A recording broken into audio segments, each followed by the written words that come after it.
जो तुम घर से लेकर गए हो वो समर्पित करो। 3 महीना लगातार अपनी पढ़ाई की मेहनत करो, अपने इंटरव्यू की मेहनत करो और खूब अच्छा पढ़कर साथ में 1 लोटा जल और दुर्वा शिव जी को भले 10 दुर्वा की जगह केवल 1 दुर्वा चढ़ाओ, चढ़ाकर जल चढ़ाना। 3 महीने तक लगातार बाबा से प्रार्थना करना। विश्वास कहता है अगला पत्र तुम्हारा व्यासपीठ पर होगा, नौकरी मिलेगी, निश्चित है। आप करो मेहनत, कर्म करने में पीछे मत हटना, पढ़ने में पीछे मत हटना, विद्या अध्ययन करने में पीछे मत हटना, अच्छी एजुकेशन पाने में पीछे मत हटना। पहले मेहनत अपनी करो।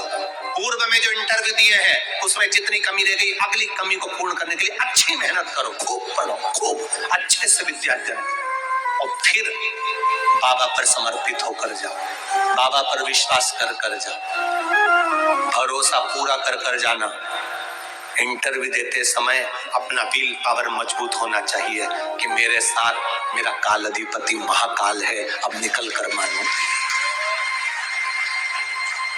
हम दुकान खोलते हैं, कपड़े की दुकान खोल रहे हैं, किराने की दुकान खोल रहे हैं, लोहे की दुकान खोल रहे हैं, भंगार की दुकान खोल रहे हैं, किराना की दुकान खोल रहे हैं, पान की दुकान खोल रहे हैं। हम दुकान खोलते हैं और दुकान खोलने से पहले तुम्हारे 2 मन हो जाते हैं, चलेगी कि नहीं चलेगी, खोल तो लूंगी, चलेगी कि नहीं चलेगी। जिस दिन तुम दुकान खोलो 1 महीने पहले, 2 महीने पहले, 3 महीने पहले बाबा को दुर्वा चढ़ाकर 1 लोटा जल चढ़ाकर नियम बनाकर जाना। 3 महीने बाद मैं दुकान खोल रही हूँ, 2 महीने बाद मैं दुकान खोल रही हूँ और मेरा विश्वास कहता है दुकान चलेगी। जिस दिन तुमने विचार कर लिया कि दुकान चलेगी कि नहीं चलेगी तो वो नहीं चलेगी। जिस दिन तुमने विचार कर लिया कि दुकान खोल रही हूँ, मेहनत करूंगी, दिल से करूंगी, भले मेरे पास ज्यादा माल नहीं है, जितना माल खरीद के लाऊंगी उतना बेच कर बताऊंगी क्योंकि मेरे साथ काल अधिपति महाकाल है, तो वो चलेगी। विश्वास दृढ़ करो, भरोसा पक्का करो। जिस दिन तुम्हारा विश्वास दृढ़ हो गया उस दिन तुम विजय हो गए, उस दिन तुम आनंदता में हो गए। बच्चों का विल पावर कमजोर हो रहा है। दोस्त कह देते हैं सीए की पढ़ाई बहुत कठिन है, इंजीनियरिंग की पढ़ाई बहुत कठिन है, डॉक्टर की पढ़ाई बहुत कठिन है। साथ वाले ऐसे मत ढूंढना जो तुम्हारा विल पावर कमजोर कर दे। ये वाली फैक्ट्री खोलेंगे तो हो सकता है नुकसान हो जाए, इसलिए ये फैक्ट्री खोलने का मन नहीं हो रहा है। फैक्ट्री का सेटअप जम गया, सब कुछ जम गया और मालूम पड़े, विचार करा कौन चलाएगा, कैसे होगा, कैसे चलेगी, तो वो फैक्ट्री कभी नहीं चलेगी। तुमने सोच लिया कि अपने क्षेत्र में नहीं है, मेहनत करूंगा, 4 चांद लगाऊंगा, कहीं पर भी जाऊंगा और जीत कर बताऊंगा, तो वो फैक्ट्री भी भग दौड़ेगी। निश्चित का है आपका विल पावर कमजोर नहीं होना चाहिए।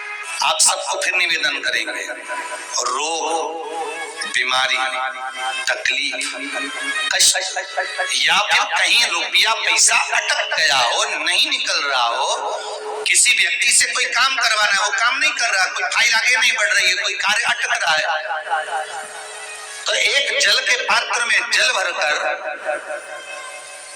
5 बेलपत्री शिव जी को समर्पित कर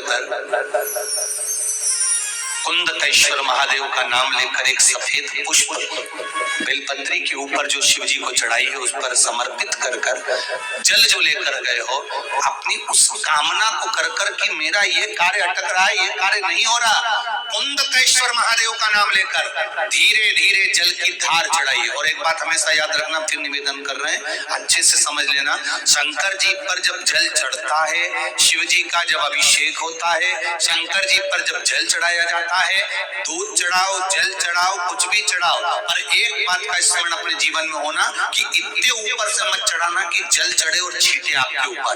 बहुत ध्यान दीजिएगा।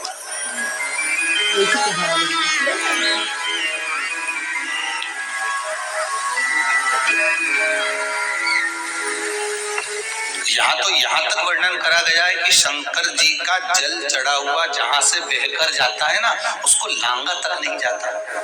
यहाँ लांगते हैं क्या? नहीं ना, परिक्रमा भी करेंगे तो वहीं से लौट कर वापस उतर जाएंगे। शिव जी का जहां से जल बहकर जा रहा हो, चढ़ा हुआ जल जहां से बहकर जा रहा हो, उसको लांगा तक नहीं जाता। और कई लोग बड़े बड़े आनंद में शंकर जी पे इतनी ऊपर से जल चढ़ाएंगे तो वो छींटे पूरे अपने ऊपर आना चाहिए, शरीर पर आना चाहिए। नहीं नहीं, उसका दोष है महाराज, उसका दोष है।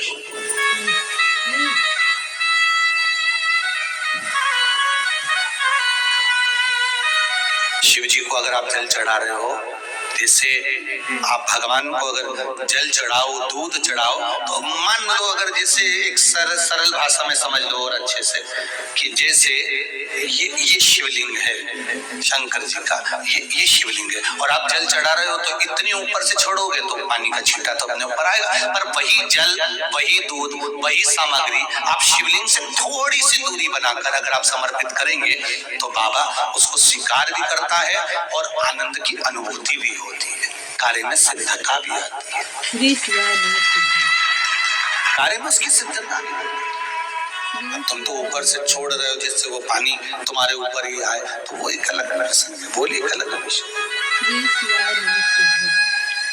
बहुत ध्यान देना महाराज, भगवान को कभी भी कोई भी सामग्री, जैसे भगवान के मंदिर में अगर फूल चढ़ाने जा रहे हो, भगवान के मंदिर में अगर पुष्प समर्पित करने जा रहे हो, तो फूल का मुख अपनी ओर नहीं होना चाहिए। फूल का मुख कहां पर होना चाहिए? जम के बोलो जरा, भगवान की ओर। और ईमानदारी से बोलना, आप मंदिर में भगवान के, आपके घर में भी फूल चढ़ाती होगी, आप अपने घर में भी भगवान को फूल चढ़ाती होगी, आप अपने मंदिर में फूल चढ़ाती होगी, ईमानदारी से बोलो, आपके फूल का मुख कहां रखती हो? बोलो बोलो जरा जम के, कहां रखती हो? आपकी ओर। भगवान को तो डंडी चुभने के लिए दे देती है, चुभती रहे। भगवान को डंडी तो आप चुभने के लिए दे देती है और फूल का जो मुख है वो अपनी ओर कर लेती हो। पर हमारे यहाँ शिव महापुराण की कथा कहती है, शंकर भगवान का संबोधन करता है, शिव महापुराण कहती है कि भगवान को आप ये पुष्प का जो भाग है वो शिव जी को दीजिए, वो शंकर को चढ़ाइए, डंडी का भाग अपनी ओर।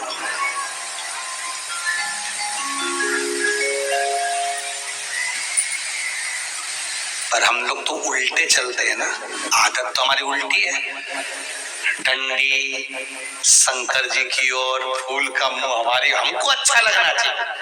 भगवान के सामने सब जमात हो गई है, भगवान के सामने सब जमात हो गई। भगवान भी मन में सोचे वो डंडी गड़ रही है गुलाब की। एक रुद्राक्ष होता है, एक भद्राक्ष होता है। जम के बोलिए क्या क्या होता है? एक रुद्राक्ष होता है, एक भद्राक्ष होता है।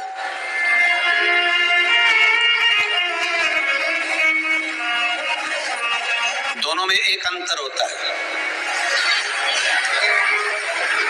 एक अंतर होता है। रुद्राक्ष पूर्ण तरह से गोल होगा, पूर्ण तरह से उसकी आकृति जो होगी वो गोल होगी, और भद्राक्ष की जो आकृति होती है वो पूर्ण तरह से गोल होते होते एक जगह से थोड़ा बैठक आ जाती है उसमें, भद्राक्ष।